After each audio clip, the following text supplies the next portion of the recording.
I'm taking over as ED at an organization that just went through massive layoffs, furloughs, and restructuring under an interim leader. Morale is low, financial reserves are thin, and as an outside hire, I don't have established relationships like I did in my previous ED role. For those who've walked in these shoes, what should my top priorities be through the first couple of weeks to effectively rebuild staff trust from scratch? Ugh, that's so hard. And I wish I could say you'll get it done in a couple weeks, but let's be real. Given all the stuff you just listed, it's probably not going to happen in a couple weeks. It doesn't happen that easily. And particularly when people are in kind of that fear-based mode.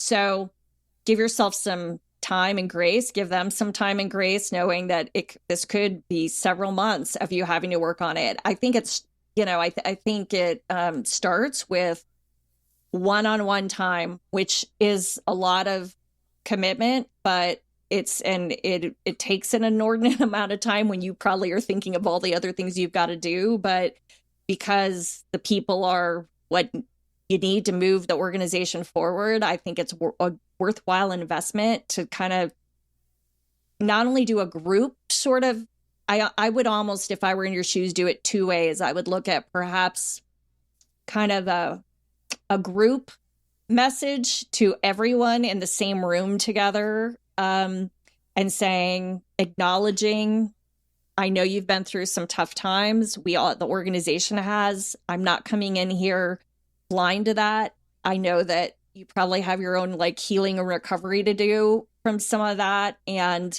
I just want you to know you're not alone and I'm here with you. And here's some initial ideas I have about what I think where our path forward is. So without promising everything, but like giving them a quick little glimpse into the future, that you have a vision and like maybe it's this year is about stabilization.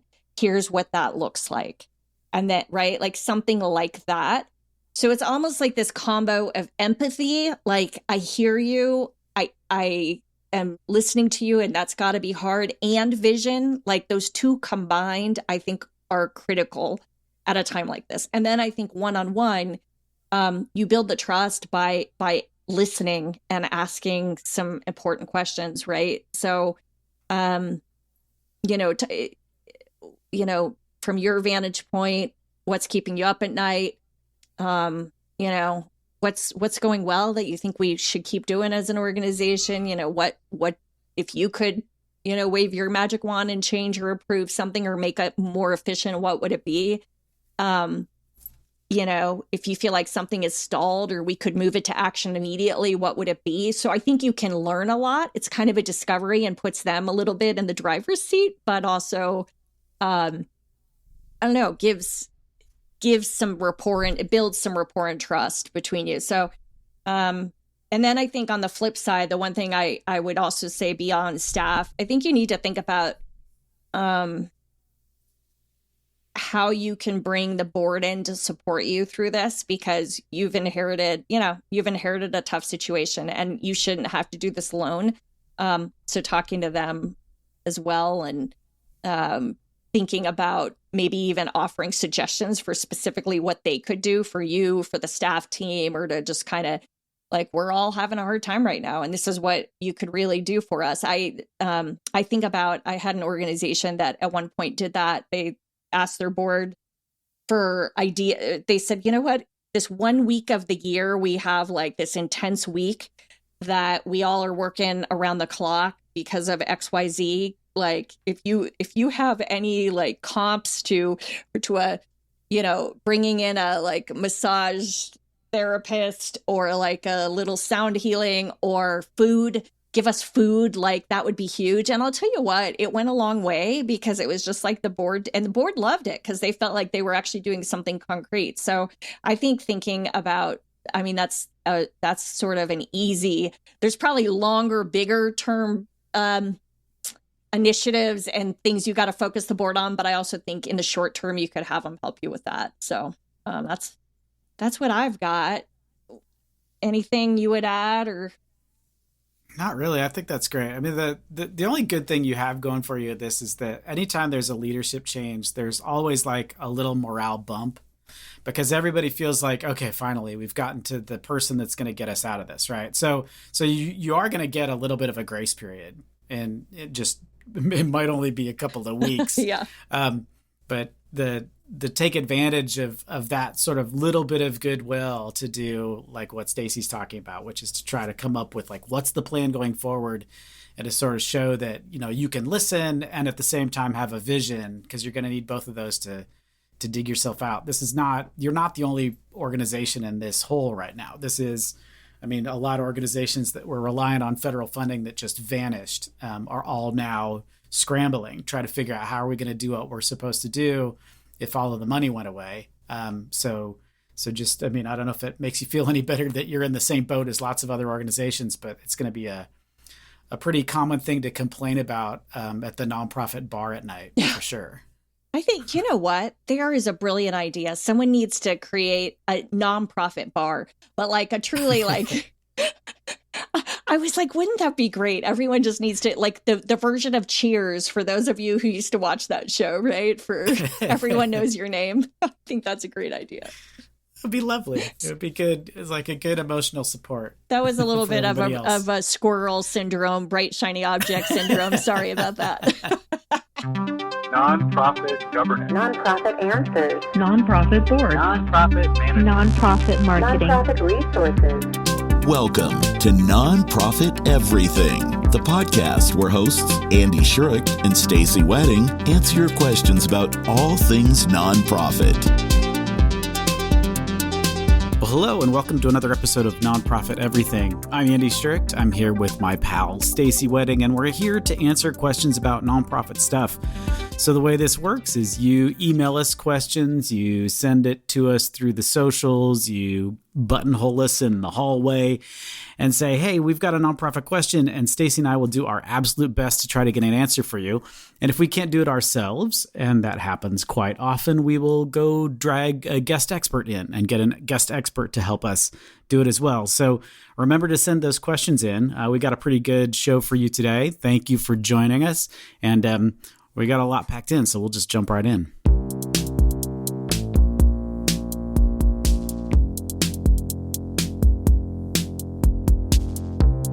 I want to start a nonprofit theater company that focuses on providing free artistic education to underserved communities.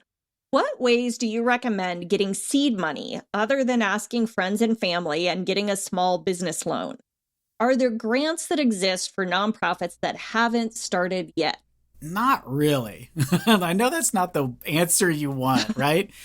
I know. I feel bad. I want to be like, oh, here's a little magic secret thing that I can tell you about. Yeah, there's really very little funding out there for nonprofit founders that have ideas and want to do something. And I think that we've answered questions that are related to this, but not this specific one. So one of the things we recommend you do is put together what your revenue model looks like going forward. So don't think about where you're at today. Think about where you're at a year from now, once things are kind of up and running, and see if you can figure out a way to make this thing sustainable in the long term, and then get that plan really, really solid. Make sure that you understand exactly how the sustainability is going to work. And then you can potentially shop that idea around to friends and family and foundations and people that may be interested in giving you some seed money for stuff. So you really need all of the work to be done first. But the reality is that most people, there's so many generous people with fantastic ideas that think that there's a place in the world for them to do the thing that they love and have it be a nonprofit, that the founder community has sort of spoiled the funders into this funders are now really gun shy at giving somebody money for something that hasn't been tested yet.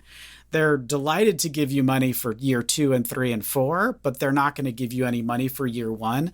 just because there's so many people, and I'm not saying yours is a bad idea, so many people who have a bad business idea, and because it doesn't make money, assume that means it should be a nonprofit, which is like, that's just not how it works. Like, if it's a bad business idea, it's just a bad business idea. If you're not going to make any money at it, you're just not going to make any money at it. It doesn't mean it's a nonprofit.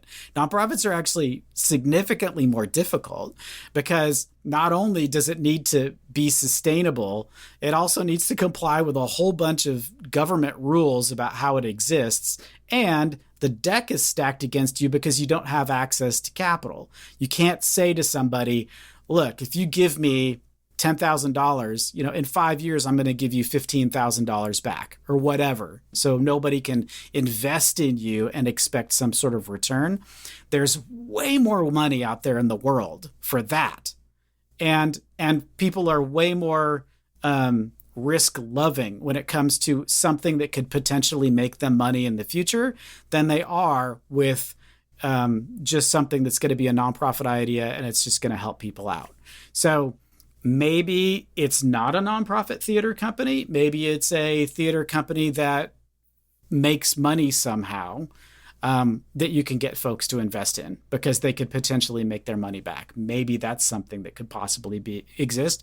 But the only way you're ever going to know that is to figure it all out first. I mean, it's really a chicken and the egg kind of thing, right? You need to have it running before you can even talk to people about how to get the money to get it running. It's a super, super hard thing to do.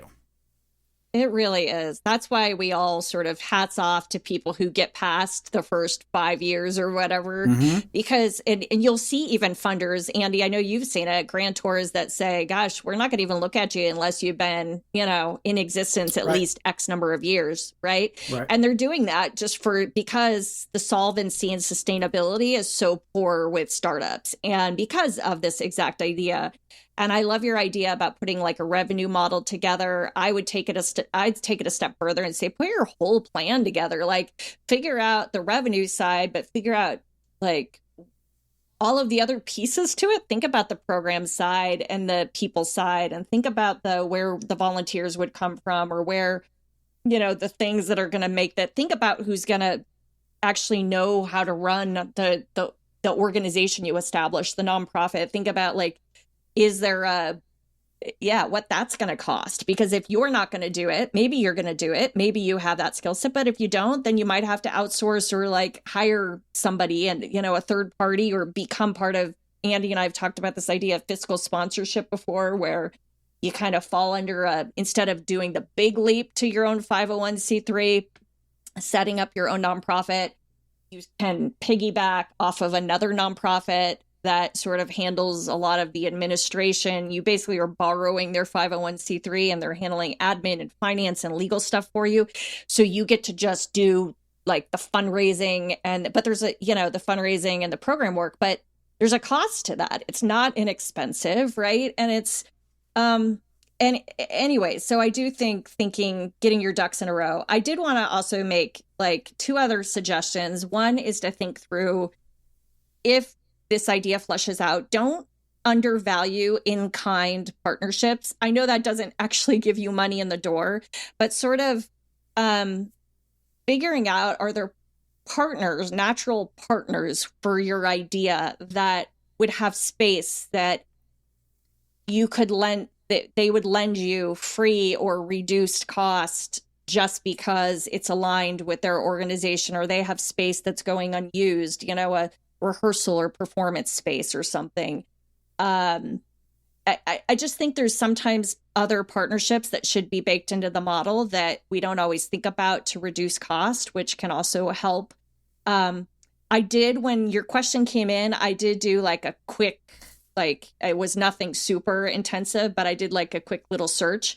There's something called the Awesome Foundation, which is out there, and they award, now don't laugh because it's small amount, but hey, every little bit counts, right? They award $1,000, no strings attached grants to creators or to projects around the country.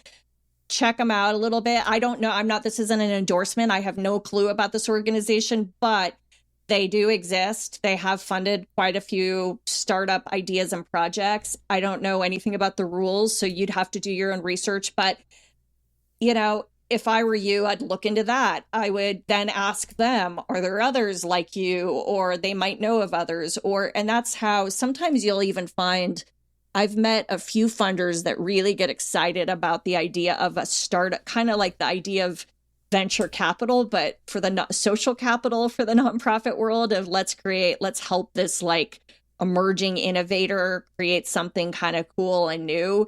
And we'll help provide some seed funding.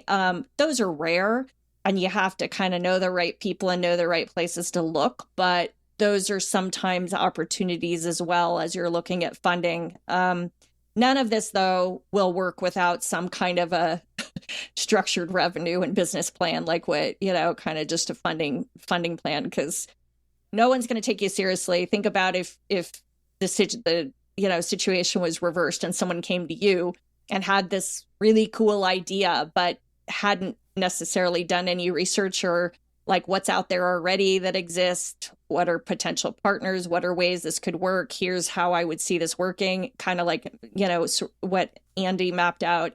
If I know someone's serious enough about it, then I'm going to take it more serious than just sharing an idea. So no disrespect to you. You might just be starting, or you may have already done that, but those are just some initial thoughts and hopefully some helpful tools for you.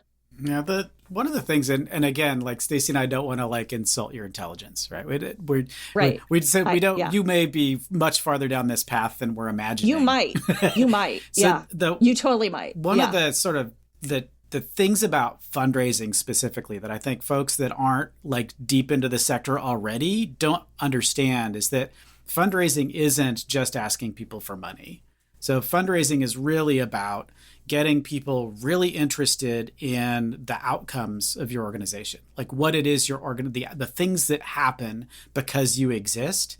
And that goes all the way back to the sort of chicken and egg problem, because you don't have any outcomes until you've actually done it, which means it's really hard to have conversations with founders about what it is you plan on doing, which is why it's really, really hard to start a nonprofit unless you're already funded by somebody or you've got all your own money and you're just going to do it yourself, right? That's really the ways that we see most so small funder-led nonprofits really are. We're just going to pull ourselves up by our bootstraps, and people are going to think we're so amazing that eventually the money's going to start rolling in. That's one way to do it. The other way to do it is when you'll see there's a specific need, and there may be funding opportunities to attack a specific need. And so you're sort of responding to that when other organizations aren't doing that. So the example is like when a community doesn't have a supermarket, right? So then all of a sudden you'll see like, okay, so now we have the opportunity to bring in like a farmer's market, and there may be money available to start a farmer's market in a specific community because there's no other supermarket in that community, right? So it's someone that's providing seed funding for a very specific outcome. But yeah, I wish there were a better answer. I wish I could say, oh yeah, just go here and there's all these funders like waiting to give you money for your cool idea. That would be really awesome. I wish that existed. Someday, if Andy and I ever get those magic wands, we will wave them in the universe and try to create something like that.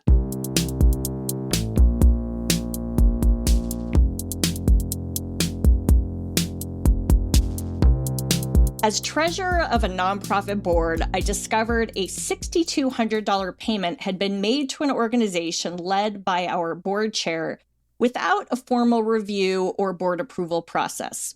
When I questioned the executive director about a possible conflict of interest and the lack of oversight, I was told the funding was an emergency decision within their authority. I later learned from our board chair that the recipient organization was facing a financial crisis that could result in losing its facility, and the chair asked me not to disclose the situation to the full board until a later meeting. To complicate all of this, we are also going through our annual audit, and I got this standard email from auditors asking questions about unusual transactions, related party relationships, and compliance. My instinct is that I need to share with the auditors what I've found, but I also don't want to put the organization in a bad situation or have this become public. What advice do you have regarding next steps? Oh my gosh, this question. I know it kind of makes me cringe on all the levels, right? Yeah. Yeah. This is a tough situation for sure. And I get you've got divided loyalties for sure, because on one hand, the transaction is clearly a conflict of interest. I mean, it meets all the criteria for a conflict of interest transaction, which I will say, like, isn't inherently bad. Right. So it just needs to, and the thing is with a conflict of interest transaction, the thing that makes it bad is when it's not disclosed. So in this specific scenario, we've got a conflict of interest transaction, and then there's all this weird hush hush stuff, which makes it a bad scenario, right? Yeah, it does. So it's going to have to be reported. I mean, I hate to say this. It's going to have to be reported. This is clearly the kind of things you need to mention to the auditors, but you don't want to, I wouldn't, as treasurer, want to give this to the auditors without giving everybody else a heads up. So what I would do is say, look, as treasurer, I have a responsibility I've got a fiduciary responsibility to the organization. And fiduciary, again, doesn't mean financial. We haven't talked about the word fiduciary in a while, have we? I feel like it's been a long time. So maybe we need to dig into that a little bit too. Yeah. So what that really means is that you have a duty of loyalty to your organization, that you're going to do things that are in the organization's best interest. So that's the nonprofit as a whole. It's not the board. It's not the staff. It's not the mission. It's the whole thing all put together. And it doesn't mean the same thing's financial, even though it starts with an FI and it feels like it has something to do with money. It's not really a money thing. It's a loyalty thing. Like your decisions need to always be in the best interests of the organization as a board member. So in this particular scenario, what I would think is that it's in the organization's best interest to not get sideways with the auditors, to not have secret transactions that the board doesn't know about until later, and to not do something that's clearly a violation of your conflict of interest policy, which you probably have. So most organizations have a conflict of interest policy specifically because the 990 says, do you have a conflict of interest policy? And it's kind of stupid to check the no box when all you need to do is just create a policy. So most organizations have the policy, check the yes box. So I would go back to the policy and say, okay, so our conflict of interest policy says X. We need to follow it. So do that first. You're going to irritate the board chair, but you're going to have to follow the instructions in the conflict of interest policy. And then when you're having this conversation with the auditor, you can say, oh yeah, we had one transaction that was with our conflict of interest policy. We followed the policy. We did all the things the policy was supposed to say, which are usually things like make sure everybody knows about it. Yes. Don't do it in secret. Yeah. Right? Like these are the things that your policy is going to say. So maybe then don't vote on your own transaction that benefits you. Maybe step out of the room, right? Those are the kinds of things. Yeah. Yeah. And I mean, it's like if the board chair, I mean, the way it's written is that an organization led by the board chair, which, I mean, is the board chair like the executive director of a different nonprofit? That's the way I read this, but I don't know that's for sure. I read it like that too. Yeah.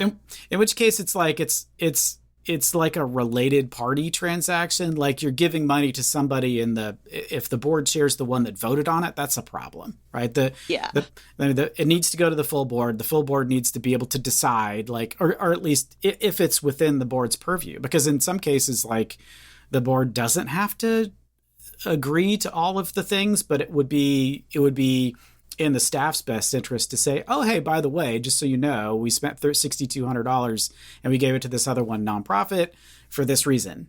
And the board can like just be aware of it. You don't really need to ask their permission in most cases, unless you have a different policy that says like over $5,000, the board approves it. I mean, I don't know. We don't know enough about the scenario to say whether or not this is even a board conversation. But, Andy's medicine is follow the policies and make sure that you understand that your duty of loyalty is to the organization and not to the people in the organization, because those are two totally different things. What do you think, I mean, Stacey? the other thing it brings up for me is, how does this align with the mission? So back to fiduciary duty. One of the fiduciary duties, right, is to make sure you're in line with furthering the organization's mission.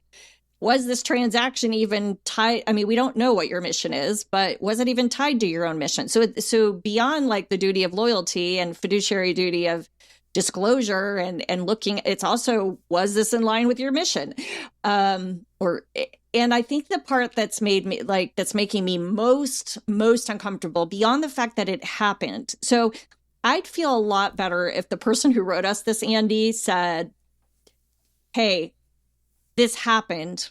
I don't think people knew better or are new to board service and didn't realize or didn't understand. But the part that there's the executive director and the board chair who kind of did this on the sly in the background, like, that really makes me super. And then they're like saying hush, hush, or don't say anything to the board yet. It's like they know better. And for that reason, I don't know, like, does it need to be taken further? Like, does it need to be, right? Like, does it mean, sorry, you're fired and yet both of you are fired. You're fired from board chair. I mean, and I'm not trying to be like a jerk about it, but I just go, that's worse. When, like, if they're going to do that, then what else are they going to try to hide? That makes me super uncomfortable. Yeah, that's a good point, because it does lean toward, they knew it was wrong when they did it, and now they're trying. I mean, there are ways to fix it. Like, just make it a loan, be super transparent about it. But yeah, I think, Stacey, you've got a really good point, is that this, if you get any pushback at all, that's when you start having like conversations with everybody else on the board to say, this is a situation that we need to figure out if we need to take it seriously. So, because we have to trust these people to do what we've hired them to do. And if they can't do that, they can't be part of our organization. It just shows, just sort of, even if they've got the, maybe they felt like that they were just trying to be generous, but it's not their money. It's the money of the organization. It's the money that the donors gave them to do, like you said, do their own mission, not something different. Yeah. This is gross. It is gross. Ugh. I'm sorry for the person dealing with this. Ugh. Yeah. I think you're going to make people unhappy. But maybe you can gain some solace knowing that you're doing the right thing for the organization in the long run by making sure they're following their policies and not doing shady things. Yeah. Yeah. And it really just, I sort of, all my like red flags are going up everywhere, right? Just for all of it. And then then I have follow-up questions. Is the executive director, is the ED and the board chair, do they have some kind of relationship? Like, or do the ED feel, and so let's talk about this for a second, Andy. So this is like something you and I have both seen. Or did the ED feel pressured because the board chair is maybe their main point of contact, or maybe they talk to most frequently? Let's just presume that, right? So now they have their board chair sort of asking them to, do me a solid, make this happen. And they feel like their job is on the line if they don't do it. They still, again, have a fiduciary duty, even though they're, as an executive director to the organization. They still have responsibility to the organization. But I was like, you can see how things can get really sticky fast because of the power dynamic. Yep. And I'm like, this is getting worse and worse the more I think about it. It's like, it's only $6,200. They're going to lose their facility for $6,200, and they don't have any donors or anybody that's within their own organization that can come up with $6,200. Yeah, that feels like, so why are you like, so this gets shadier by the minute. Like Stacey's red flags went off earlier than mine did, which is, I find amusing, because usually I'm like, fire everybody. But yeah, you're right. This is getting worse by the minute. Oh no. All right. So my final verdict is fire everybody. Okay. All right. I'm with you. So we would say go fire everyone. So I don't know what your bylaws allow you to do, but that's probably going to be a special meeting with a special kind of vote. So, yep. And guess what? This would, in your bylaws, if they say you can let go of a board member with cause, well, you certainly have cause. You have cause. Yeah, you got cause.